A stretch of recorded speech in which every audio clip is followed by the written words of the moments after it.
आपण पाहत आहात live Maharashtra police times news channel. Kerala gram panchayat येथे मोफत सर्वरोग निदान शिबिराचे आयोजन निःशुल्क संपन्न झाले। खडगावमधील मिशन इंडिया हॉस्पिटल यांनी येरला येथील ग्रामपंचायतीमध्ये मोफत तपासणी शिबिर आयोजित केले होते। शिबिराचे उद्घाटन सरपंच सचिन वादी यांनी केले। या कार्यक्रमात मिशन इंडियाचे संचालक डॉक्टर रेजी लुकोज उपस्थित होते। तसेच मिशन इंडिया हॉस्पिटलबद्दल माहिती देण्यात आली। येरला सरपंच सचिन वादी यांनी मिशन इंडिया हॉस्पिटलचे आभार व्यक्त केले।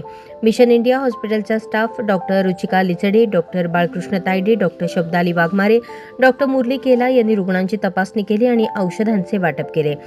सहकार्य सिस्टर सुनैना सहारे, निशा बावनकर, पल्लवी गाते, आयोजक वृषाली शेष, अनिल फिलिप, ध्रुव सोमकुवर तसेच राकेश गणवीर यांनी सहकार्य केले। लाईव्ह ऑल इंडिया पोलीस टाइम्सच्या वतीने लाईव्ह ऑल इंडिया पोलीस टाइम्सचे नागपूर विभाग संपादक खुशाल सोरते यांनी आभार मानले।